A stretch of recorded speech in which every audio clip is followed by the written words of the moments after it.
હાય, આજે આપણે વાત કરીએ જે આજે મારો અનુભવ છે. તો સમાજની અંદર વર્ષમાં 1 કે 2 વખત એવી રીતે નાના મોટા કાર્યક્રમ થતા હોય કે જે છોકરાઓ હોય, જે ભણતા હોય, સારી ડિગ્રી લેતા હોય, સારા માર્ક આવ્યા હોય, એમને આશ્વાસન આપે અને ભણતરની એકચ્યુઅલી કિંમત શું છે એનું પ્રોત્સાહન મળે કે એને ખબર પડે કે જો એક વ્યક્તિને ઇનામ મળે છે તો એને જોઈને બીજો આકર્ષાય કે ના યાર, કે હું પણ આટલું મહેનત કરું, ભણું તો મને પણ આવું ઇનામ મળે, સર્ટિફિકેટ મળે. એ કામ કોનું? સમાજનું. હવે વાત છે સમાજના કાર્યકર્તા.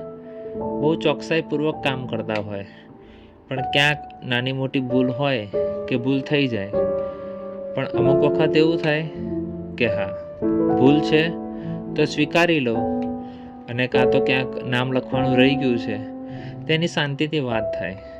પણ જ્યારે કોઈ ડિસ્કસ કરે કે આ લિસ્ટમાં નામ નથી તો ડાયરેક્ટ એને ઉતારી પાડવામાં આવે અને વાત એવી રીતે થાય કે જે થઈ ગયું એ થઈ ગયું, બધું પતી જાય પછી એટલે કોઈ વધેલું ઘટેલી વસ્તુ આપવાની હોય, આ તેવી વાત છે.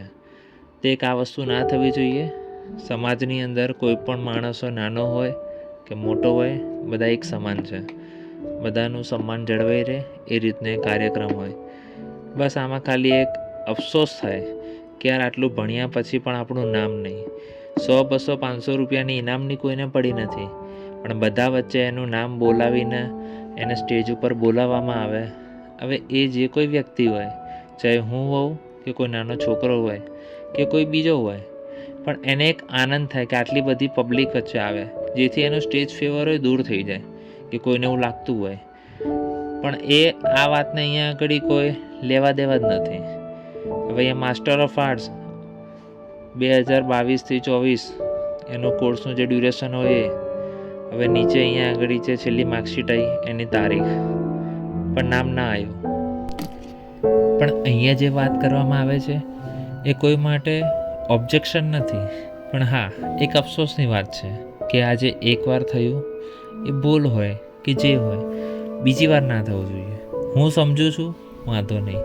મારા જેવા બીજા કેટલાનું પણ આવું હશે. શું ખબર એ નહીં બોલ્યા હોય. લેટ ગો કરવાની દરેક વસ્તુ હોય છે, પણ અમુક વસ્તુ એક વ્યક્તિનું નાનું મોટું સન્માન હોય છે, અને એક સન્માન જ એક સમાજ સેવા ગણાય. એક સમાજ સાથે જોડાવાનો એક સંબંધ છે કે ના યાર, સમાજમાંથી જો જે દિવસે સન્માન નીકળી જશે ત્યારે સમાજ ઝીરો બરાબર છે. ઝીરો બરાબર.